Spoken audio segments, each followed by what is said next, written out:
पोहोरदेखि चाहिँ यो रङ्गोली बनाउने काम जेन्जीलाई पुस्तान्तरण गरिदिएको छोरीलाई हैन। यो पाइला चाहिँ मैले बनाउनलाई हेल्प गरिदिएको। साह्रै गाह्रो हुने के एक्लैलाई अब सबै घरको यो तिहारमा चाहिँ नि एकदमै चटारो नै हुने हैन। माला ढोकामा तोरण बनाउनेदेखि लिएर तपाईको घर सजाउने रोटी पोल्ने जति छ लक्ष्मी पूजाको लागि एकदमै धेरै गाह्रो हुने सपिङदेखि लिएर। त्यही भएर यो रङ्गोली बनाउने काम चाहिँ मैले छोडिदिएँ, पोहोरदेखि छोरीलाई छोडिदिएको।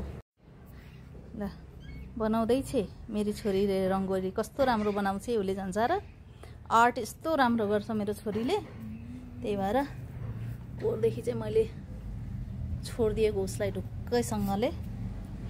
एकदम राम्रो बनाउँछ मेरी छोरीले रङ्गोली।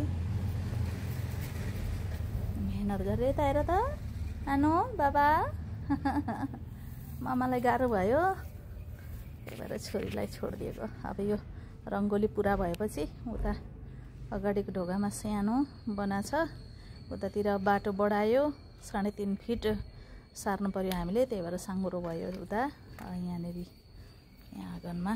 छोरीले यहाँ उसलाई मन लागेको जत्रो बनाउँछ। आनो मामु अरू चिजहरू रेडी गर्छु, छोरीले रङ्गोली बनाउँछ। सबैभन्दा गाह्रो भनेको रङ्गोली बनाउनु हो नि त। यति धेरै टाइम लाग्ने है, यस्तो गाह्रो हुने। मलाई त अहिले चाहिँ अब छोरीले बनाउन थालेदेखिको एकदम ढुक्क आनन्द भएको छ। पोहोरदेखि चाहिँ मलाई यो रङ्गोलीमा चाहिँ नि पुरै छोडिदिएको छु छोरीलाई। ल बनाऊ बाबा। यो सजाउने काम चाहिँ मेरो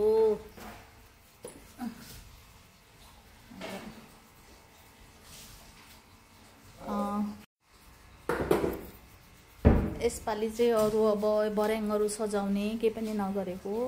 मैले झिलिमिली बत्ती पनि हालिनँ यसपालि। अब जेन्जी पुस्ताका हाम्रा प्यारा भाइ बहिनी छोराछोरीहरूले कति ज्यान गुमाउनु पर्यो नि त हैन 23 गतेको आन्दोलनमा। त्यही भएर यसपालि चाहिँ मैले घरलाई झिलिमिली बत्ती पनि हालिनँ, मन लागेन किन हो किन।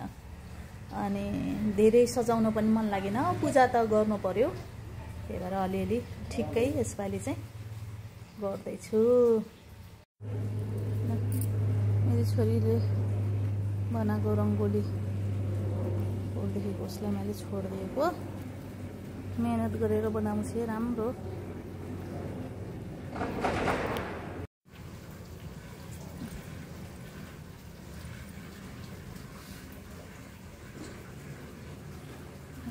एउटा जेन्जी बोलाइ चलाइसक्नु छैन।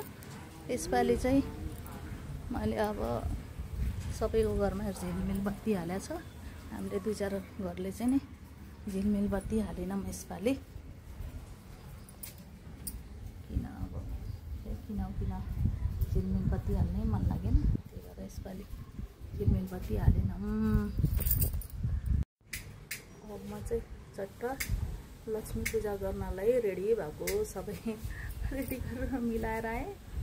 अब एकछिनमा पूजा सुरु गर्ने 7 बजेदेखि गर्ने भनेको छ के अरे। त्यही भएर हावा चलेर बत्ती नै बल्न दिएको छैन। बर्याङतिर फुलहरू लगाएर सजाउँथे, यसपालि अब केही गर्ने जाँगर चलेन। ए मेरा 2टा जेन्जीहरू के गरिरहेछौ वहाँ? अब पूजा गर्न जाने बेला भयो नि त छोरछोरी माथि। ल छोरछोरी हेलो मेरी छोरी। यसपालि रङ्गोली हिपोर पनि उसैले बनाएको। ए अर्को चाहिँ कराउँछ दिदीलाई कति बोलाइ चलाइसक्नु छैन यो जेन्जीलाई चाहिँ। यो जेन्जी चाहिँ अलिक ज्ञानी छ। यो जेन्जी त बोलाइ चलाइसक्नु छैन, यस्तो रिसाउँछ हो, गाह्रो छ।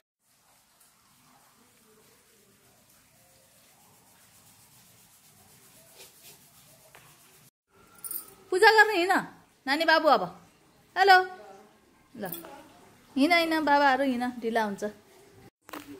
हस् अब हामी चाहिँ पूजा गर्नलाई माथितिर जाँदैछौँ।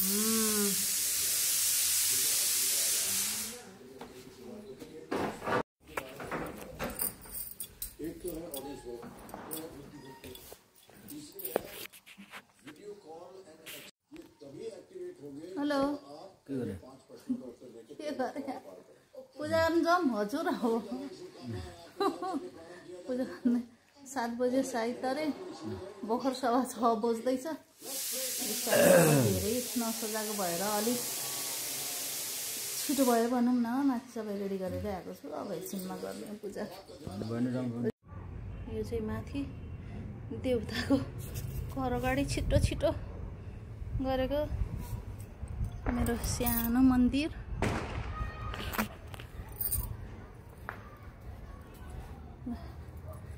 अब यसपालि चाहिँ यसरी रेडी गरेछु। गणेश लक्ष्मी कुबेरजी महाराज धेरै गर्दिनँ। अब जे आउँछ जस्तो आउँछ त्यस्तै तरिकाले गर्छु।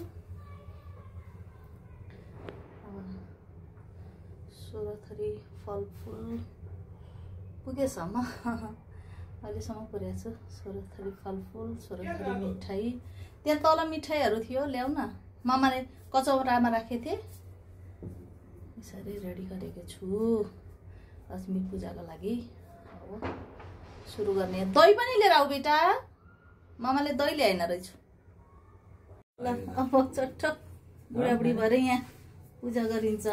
छोराछोरी बुढाबुढी भएर छोराछोरीलाई भनेको त टिकटक बनाउने गरेर भाग्यो। अब म पूजा सुरु गर्छु।